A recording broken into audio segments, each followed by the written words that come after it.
In 1963, on a cold March morning, the most feared prison in America served its last meal. The men who ate it did not know it would be the last. The guards who watched them eat it did not know either what sat on those trays that morning.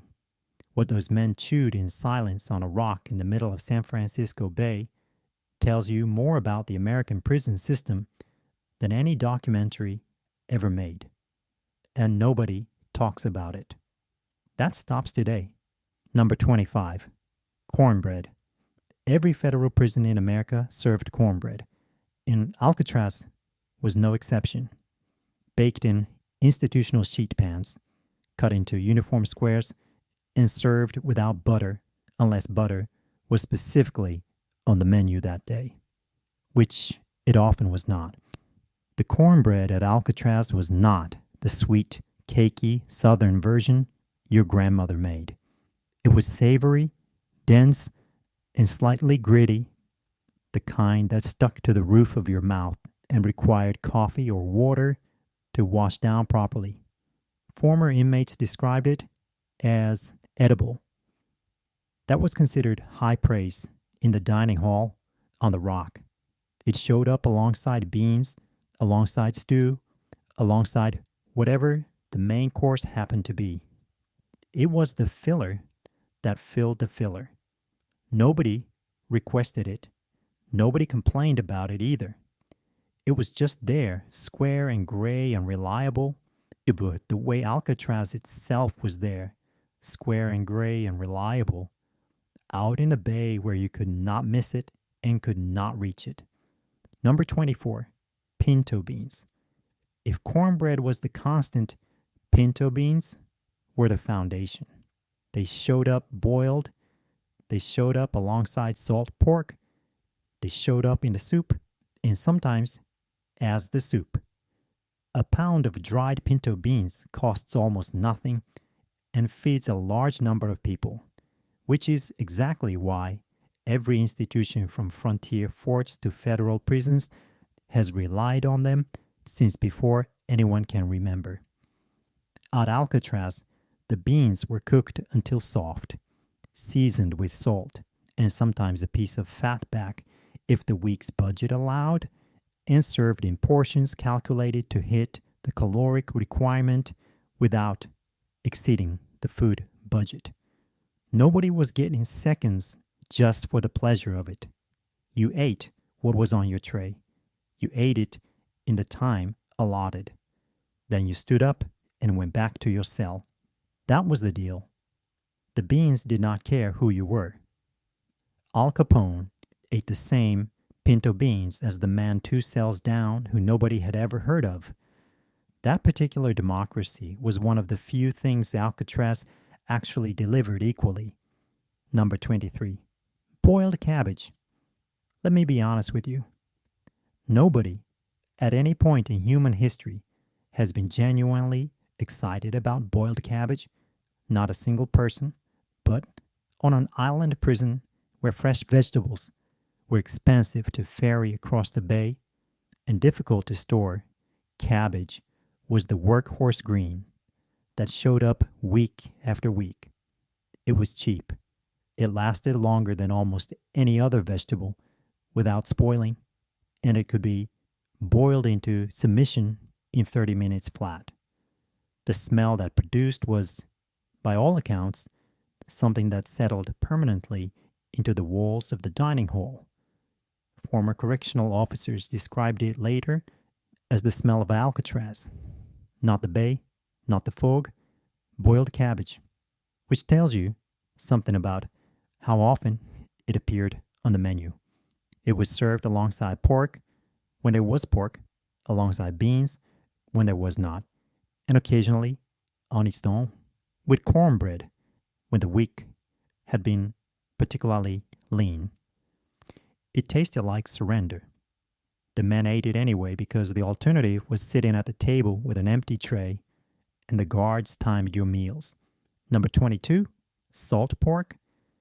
The same salt pork that kept Civil War soldiers marching and frontier families alive on the Oregon Trail was still showing up in federal prison kitchens well into the 1950s and 60s. Fatty, heavily cured, requiring long cooking to become anything close to palatable. It was the cheapest animal protein the government could source in bulk. At Alcatraz, it went into the beans, it went into the cabbage. It was fried in the morning as a breakfast meat and served with eggs or cornmeal mush. The inmates who worked in the kitchen knew how to handle it. They soaked it overnight when they had time, rendered the fat slowly, used the drippings to add flavor to everything else in the pot.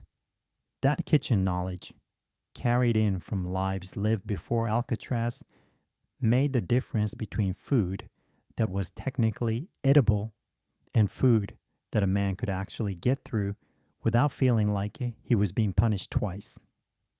Number 21, canned peaches. Here's the first surprise on this list. Canned peaches appeared regularly on the Alcatraz menu, and they were, by general agreement, among former inmates who spoke about the food afterward, one of the genuine bright spots on the tray. A halved peach in heavy syrup, pale yellow and slightly translucent, sitting in its own small pool of sweetness on the divided metal tray. It cost the government almost nothing per serving. It required no preparation beyond opening the industrial-sized can and portioning with a ladle, but for men living inside a world stripped of almost every pleasure, that small, sweet, yielding piece of canned fruit carried a weight completely out of proportion to what it actually was. Some men ate it first, some saved it for last. There was strategy involved, which tells you everything about what the rest of the tray looked like. Number 20, white bread, government loaves. The bread at Alcatraz came from the same federal supply chain that fed military bases, veterans' hospitals, and every federal penitentiary in the country. Soft white sandwich bread, baked in enormous batches, delivered in wax paper sleeves, uniform in size, uniform in taste, uniform in the particular way it compressed into a gummy ball when you chewed it too long. It was served with almost every meal, 2 slices, sometimes 3, no butter unless the menu specified it. The bread existed to add calories to a tray that might otherwise fall below the required daily intake. It was caloric scaffolding. Former inmates talked about saving their bread from one meal to the next, which was technically against the rules. They did it anyway. A piece of bread in your cell, it was currency of a sort. Not traded for much, but traded. On an island where you controlled almost nothing, controlling where your bread went felt like something. Number 19, powdered eggs. I am going to be straight with you here. Powdered eggs in the 1950s and 60s were not what they are today. Today's reconstituted eggs are a minor miracle of food science. The powdered eggs that showed up on Alcatraz breakfast trays were something else entirely. They were mixed with water, cooked on a flat griddle in a large batches, and served in a pale yellow mass that bore a resemblance to scrambled eggs in roughly the same way that a photograph of a steak resembles an actual steak. The texture was either rubbery or watery, depending on who was cooking and how distracted they were that morning. The taste was aggressively eggy in a synthetic way that is difficult to describe to anyone who has not experienced it. And yet, they were eaten every morning without real complaint, because complaint changed nothing on the rock. And a man learned that quickly, or he learned it slowly, but he always learned it. Number 18, institutional oatmeal. The oatmeal at Alcatraz was cooked in massive steam-jacketed kettles that held enough to feed the entire inmate population at once. By the time it was portioned, carried to the serving line, and ladled onto a tray, it had achieved a texture best described as paste. Not unpleasant paste, not pleasant paste, just paste. Gray, slightly sweet, if sugar was added, which it sometimes was, served hot enough in winter to actually warm you through a meal that otherwise offered little comfort. In summer, the same oatmeal arrived at the tray lukewarm and took on a quality that made several people I researched for this video describe it using words I cannot repeat here. Some men added their bread to it, some poured their coffee in. Alcatraz inmates were remarkably creative about food combination out of pure necessity, which is either inspiring or deeply sad, depending on your mood when you think about it. Number 17. Coffee, federal prison grade. The coffee at Alcatraz deserves its own entry because the coffee at Alcatraz was, and I want to be precise here, genuinely terrible. Brewed in large urns from bulk-purchased low-grade grounds, served black, unless you had earned the privilege of sugar, which was rationed and controlled. Or it was the color of weak tea and the temperature of mild disappointment. And yet, it was consumed with a desperation that made perfect sense once you understood that coffee was the one thing served at Alcatraz that resembled, even distantly, the rhythms of a normal life. You woke up, you got coffee. That was still true.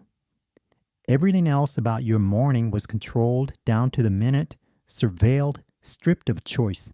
But the cup of coffee, bad as it was, connected the men on that island to every ordinary morning they had ever had. That is why they drank it. That is why they always drank it. Number 16. Watery tomato soup. Tomato soup at Alcatraz was made from tomato paste, water, and salt, stretched to cover however many inmates needed feeding that day. It arrived in a bowl, a thin, bright red liquid with the body of warm water and the flavor of a tomato's distant memory. Served with bread, it was technically a meal. On cold San Francisco Bay days, when the fall came in and the chill settled into the cell blocks with the particular persistence that everyone who ever visited Alcatraz describes immediately, that bowl of thin red soup was at least warm. It was at least something to put your hands around. That is not nothing. That is actually something. The men who complained about it were usually the ones who had been there less than a year. The men who had been there longer drank it without comment and moved on to the bread. Number 15, bologna slices. Bologna is the great equalizer. It was true in working-class kitchens across America in the 1970s. It was true in the Alcatraz dining hall 20 years earlier. 2 or 3 slices of bologna on a tray, sometimes between bread, sometimes just beside it, was a lunch protein that required no cooking skill, no preparation time, and no budget to speak of. It was purchased in the same industrial quantities as everything else at Alcatraz, sliced by machine, portioned by count, served without ceremony. Former inmates describe it with a particular weary familiarity, not with hatred, not with nostalgia exactly, just with recognition, the same way you might describe a piece of furniture that was always in a room you lived in. It was just there. The bologna was just there. On the tray, on the island, 3 times a week or more, until the day the prison closed and the bologna went somewhere else. Number 14. Macaroni and cheese. Now we are getting somewhere. Macaroni and cheese at Alcatraz was not the bright orange boxed version that was simultaneously conquering American family kitchens in the 1950s. It was a baked institutional version made from elbow macaroni cooked until soft, combined with a cheese sauce built from processed cheese and milk, baked in sheet pans until the top formed a crust and the inside stayed loose and slightly gluey. It was, and I want to be fair here, one of the better things the Alcatraz kitchen produced. It was warm, it had real flavor, the cheese, even processed, gave it a richness that the beans and cabbage and powdered eggs could not touch. On the days macaroni and cheese appeared on the menu, the dining hall was reportedly quieter than usual, not from misery, from the specific and focused silence of men who were actually enjoying what was in front of them. That quiet meant something. Number 13, canned corn. Canned corn was to the Alcatraz vegetable rotation what cornbread was to the bread rotation. Present always. Remarkable, never. Golden, slightly sweet, soft enough to require no real chewing, served in a portion that filled one section of the divided metal tray, without drama or fanfare. It paired with everything, because it offended nothing. It required nothing from the men eating it. You picked up your fork, you ate the corn, you moved to the next section of the tray. That efficiency was the point. A dining hall full of men with metal utensils needed to stay orderly, and food that complicated nothing kept things orderly. The canned corn understood its assignment. It showed up, it did its job, it went quietly. Several former correctional officers at Alcatraz named it unprompted when asked about the food. Not because it was memorable, because it was always there. That kind of persistence leaves a mark even when nothing else does. Number 12, boiled potatoes. Plain boiled potatoes. Not mashed, not roasted, not fried. Boiled, whole or halved, depending on size, salted, served. The potato, in this form, is one of the most nutritionally complete foods a human being can eat, which is probably not why the Bureau of Prisons served it at Alcatraz, but it is a pleasant coincidence. The inmates who worked in the kitchen peeled them by the bushel, a job that was considered one of the less desirable kitchen assignments, not because it was hard, but because it was mind-numbing, in a way that the other kitchen jobs were not. You could stand at a sink and peel potatoes for 2 hours and arrive at the end of it feeling like time had done something to you that was not entirely legal. The potatoes were eaten without complaint. They were filling and real and tasted like actual food, which at Alcatraz put them in the upper tier of the menu automatically. Number 11, mystery meat stew. Every institution that has ever operated at a large-scale kitchen in the history of human civilization has produced a version of mystery meat stew. And Alcatraz was not about to break that tradition. Cubed meat of debatable origin, root vegetables, a thick gravy built from whatever drippings and flour were available, simmered together until everything blurred into a unified brown mass that was greater than the sum of its parts, and also slightly less identifiable. The meat was almost certainly beef of a lower grade. Almost certainly, former inmates estimated beef, with a confidence that suggested they had accepted a level of uncertainty about their food that I personally find impressive. The stew showed up on cold days with reliable frequency. It was filling in a way that little else on the Alcatraz menu managed to be. It was warm. It had gravy. On the rock, that qualified as a good day. Number 10, apple pie. Yes, apple pie at Alcatraz. Let that sit for a moment. The kitchen at Alcatraz baked pie. Not every week, not for every meal. But apple pie appeared on the Alcatraz menu with enough regularity that former inmates mentioned it without being prompted, which means it registered. Baked in large institutional sheet pans, cut into squares rather than wedges because squares are easier to portion and count, served without ice cream, obviously, without whipped cream, obviously, without anything but a tray it sat on. The filling was made from canned apples, sweetened, spiced with cinnamon, thickened with cornstarch, baked under the top crust that went golden in the oven. It was institutional apple pie. It was not your mother's apple pie, but it was apple pie. On an island that had stripped every other comfort from a man's life, that square of baked crust and spiced apple filling arrived at a tray carrying more meaning than a pie has any right to carry. Men ate it carefully. They made it last. Number 9. Pork chops.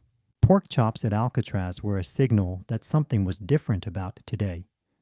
Not a holiday, necessarily, not a special occasion in any formal sense, but a marker on the calendar that the kitchen staff recognized, even if the inmates did not know what had prompted it.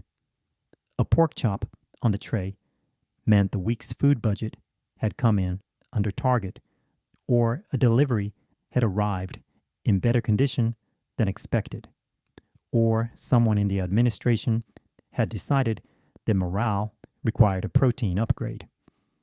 Whatever the reason, the pork chops were real, bone-in, pan-fried, or oven-roasted in large batches, slightly dry in the way that institutional pork always is, but real, actual meat with actual texture and actual flavor. The dining hall on pork chop days had a different energy. Not happy exactly, focused, men eating with intention. That focus was its own kind of testimony to how much a single better than a usual item on the tray could shift the temperature of an entire room. Number 8, mashed potatoes with gravy. If boiled potatoes were the utilitarian version of the potato at Alcatraz, mashed potatoes with gravy were the aspirational version. Made in the steam kettles, whipped with whatever fat was available, sometimes real butter and sometimes not, served with a brown gravy ladled over the top from a separate container at the serving line. This was comfort food by institutional standards, and institutional comfort food is still comfort food if you have not had any other kind in 2 years. The gravy at Alcatraz was made from meat drippings when there were drippings, and from a roux and beef base when there were not. The consistency varied. The inmates did not complain about the consistency. They were grateful for the gravy, full stop. You develop gratitude for specific things very quickly in an environment that controls everything. Gravy was one of those things. Warm, brown, poured over something starchy. That equation worked on the rock the same way it has worked everywhere else in human history. Number 7, fried chicken. Fried chicken appeared on the Alcatraz Sunday menu with a consistency that former inmates described as one of the few things they could rely on. Sunday meant fried chicken, not always perfect fried chicken, not always evenly cooked or properly seasoned fried chicken, but fried chicken nonetheless, with the skin and the bone and the particular satisfaction of eating something that required using your hands if you chose to, which some men did regardless of what the guards thought about it. The chicken was likely procured from the same federal supply chain as everything else, and it arrived in pieces, was seasoned with salt and whatever spices the kitchen stocked, dredged in flour, and fried in large commercial fryers until it was done. On an island that otherwise served food designed to be forgotten, Sunday fried chicken was remembered. That distinction put it in a category occupied by very few items on this list. Number 6, bread pudding. Bread pudding at Alcatraz existed because bread that was going stale needed to go somewhere, and the kitchen staff understood that wasting food was not something a federal institution could justify on paper.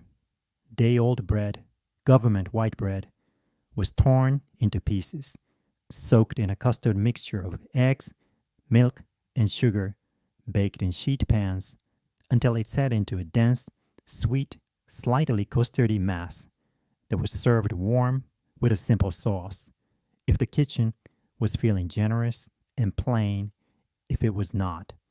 Bread pudding is one of those dishes that has been made by people with very little for a very long time because it requires almost nothing and produces something that genuinely qualifies as dessert. At Alcatraz, it qualified. The men ate it with the focused attention they gave to anything sweet. Sugar was not abundant on the rock. When it arrived in any form, it was taken seriously.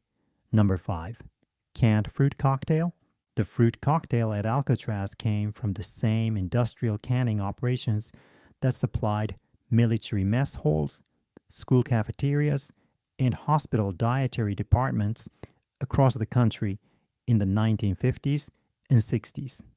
Diced peaches, diced pears, grapes, pineapple chunks, and the cherry. Always the cherry. That single maraschino cherry, sitting in a bowl of pale fruit in a heavy syrup, was the one element of the Alcatraz fruit cocktail that former inmates mentioned by name. Not because it tasted extraordinary, because it was red, because it was a color in a world that had been deliberately drained of most of them.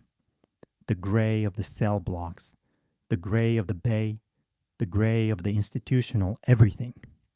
And then this small, bright, artificially colored cherry in a bowl of pale fruit. Men had opinions about the cherry. Some ate it first, some saved it. A few reportedly traded for other men's cherries, which made the cherry the closest thing to a luxury commodity that the Alcatraz dining hall produced. Number 4, milk. Milk was served at Alcatraz meals with a regularity that reflected the Bureau of Prisons' understanding that calcium and protein mattered for the long-term health of a prison population, even if the motivation behind that concern was more practical than humanitarian. Whole milk, cold when the refrigeration was working, and slightly less cold when it was not, served in a small cup alongside the meal. Men who had grown up drinking milk drank it without thinking. Men who had not, which was a considerable number of the Alcatraz population, drank it anyway because it was on the tray, and leaving things on the tray was a statement nobody particularly wanted to make. Cold milk beside institutional oatmeal and powdered eggs and government bread in the gray of a San Francisco Bay morning was an odd thing. It was almost domestic. It almost resembled a breakfast a person might eat voluntarily. Almost. Number 3, butter and white bread. When butter appeared on the Alcatraz table, it was noted, not celebrated out loud, because celebrating out loud in the Alcatraz dining hall was not a thing men did, but noted internally, privately, in the particular way a person notes a small improvement in conditions they cannot otherwise influence. Real butter on white bread. 2 ingredients. Combined, they produced something that tasted like the world outside the bay in a way that almost nothing else on the tray managed. Bread and butter requires no explanation and no recipe. It is one of the oldest combinations in a human eating tradition. At Alcatraz, it arrived on the tray with the weight of everything it represented, which was all the meals a man had eaten before the island, and all the meals he hoped to eat after it. Some men ate their bread and butter first, some saved it. The saving was the tell. You saved a thing that means something. Number 2, roast beef. Roast beef was the upper register of the Alcatraz menu. It appeared for significant meals, holiday dinners, occasional Sunday specials that exceeded the standard fried chicken rotation. The roast beef served at Alcatraz was institutional roast beef, cooked in large roasting pans in the oven until it was thoroughly done, sliced by the kitchen inmates on the serving line, and plated with whatever vegetables and starches the day's menu dictated. It was not a fine dining roast beef. It was not going to win a competition, but it was roast beef. Real beef, roasted, sliced, warm, with gravy if it was a good day. On the holidays, and Alcatraz observed the federal holiday meal schedule, Thanksgiving and Christmas produced roast beef or turkey with the full institutional trimmings.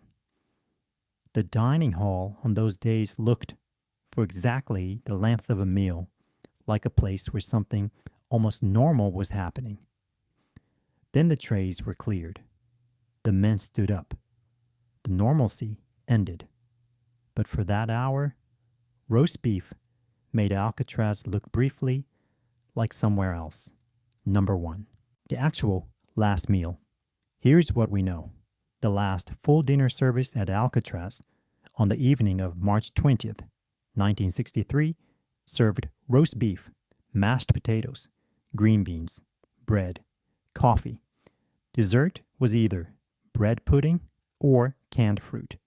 The records are not precise enough to say which one, and I find that detail haunting in a way I was not expecting when I started researching this video. What we do not know is what the men felt eating it, whether any of them understood the island was closing around them, whether anyone ate slowly on purpose, making it last, understanding that this was the last tray that would ever come out of that kitchen, whether anyone left something on the tray as a small silent statement. We do not know. We will never know. What we do know is that the kitchen staff cleaned up afterward the same way they had cleaned up for 30 years. Pots washed, pans stacked, ovens off, lights cut. The kitchen that had fed some of the most dangerous men in America 3 times a day for 3 decades went dark. It has never been used again. Here is the thing that stays with me. The food at Alcatraz was not designed to punish. In a place built to break men, where cells were smaller than most modern bathrooms, where silence was enforced as formal policy, the food was required by federal law to meet a basic nutritional standard. They took everything else: the name, the clothes, the time, the voice, the future. But the tray came out 3 times a day. Minimum calories guaranteed. Menu filed in Washington by someone who would never once set foot in that dining hall. That tells you something about what food means. Not what it tastes like, what it means. Even the most deliberately dehumanizing institution in the American federal system could not make the bread and butter not matter, could not make Sunday fried chicken just calories, could not make that cherry in the fruit cocktail just fruit. On the morning of March 21st, 1963, the last men on the rock ate breakfast, stood up, and were taken off the island forever. Oatmeal, powdered eggs, government bread, bad coffee. And it was, in its way, everything. Drop your comment below and subscribe. I will see you on the next one.